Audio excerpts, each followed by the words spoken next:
Should theories of cold dark matter hold true, the Webb Space Telescope should discover tiny, bright galaxies of early universe. For the past year and a half, the James Webb Space Telescope has delivered astonishing images of distant galaxies formed not long after the Big Bang, giving scientists their first glimpses of the infant universe. Now, a group of astrophysicists has upped the ante. Find the tiniest, brightest galaxies near the beginning of time itself, or scientists will have to totally rethink their theories about dark matter. The team, led by UCLA astrophysicists, ran simulations that tracked the formation of small galaxies after the Big Bang and included, for the first time, previously neglected interactions between gas and dark matter. They found that the galaxies created are very tiny, much brighter, and form more quickly than they do in typical simulations that don't take these interactions into account, instead revealing much fainter galaxies. The importance of dwarf galaxies in cosmic studies. Small galaxies, also called dwarf galaxies, are present throughout the universe, and are often thought to represent the earliest type of galaxy. Small galaxies are thus especially interesting to scientists studying the origins of the universe. But the small galaxies they find don't always match what they think they should find. Those closest to the Milky Way spin quicker or are not as dense as in simulations, indicating that the models might have omitted something, such as these gas-dark matter interactions. The new research, published in the Astrophysical Journal Letters, improves the simulations by adding dark matter interactions with gas and finds that these faint galaxies may have been much brighter than expected early in the universe's history, when they were just beginning to form. The authors suggest scientists should try to find small galaxies that are much brighter than expected using telescopes like the Webb telescope.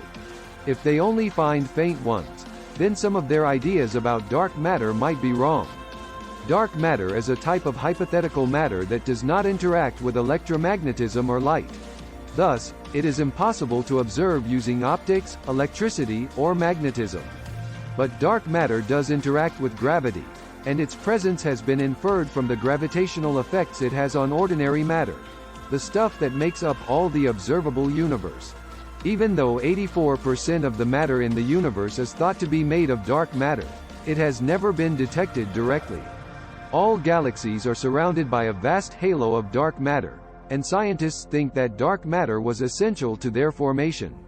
The standard cosmological model astrophysicists use to understand galaxy formation describes how clumps of dark matter in the very early universe drew in ordinary matter through gravity, causing the formation of stars and creating the galaxies we see today.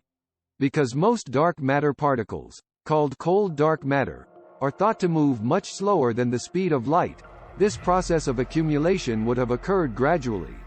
Theoretical advances in understanding galaxy formation. But over 13 billion years ago, prior to the formation of the first galaxies, ordinary matter, consisting of hydrogen and helium gas from the Big Bang, and dark matter were moving relative to one another. The gas streamed at supersonic velocities past dense thickets of more slowly moving dark matter that should have pulled it in to form galaxies. Indeed, in models that do not take streaming into account, this is exactly what happens, said Claire Williams, a UCLA doctoral student and the paper's first author. Gas is attracted to the gravitational pull of dark matter, forms clumps and knots so dense that hydrogen fusion can occur, and thus forms stars like our Sun. But Williams and co-authors on the Supersonic Project team, a group of astrophysicists from the United States, Italy, and Japan led by UCLA physics and astronomy professor Smadar Nals, found if they added the streaming effect of different velocities between dark and ordinary matter to the simulations, the gas landed far away from the dark matter and was prevented from forming stars right away. When the accumulated gas fell back into the galaxy millions of years later, a massive burst of star formation occurred all at once.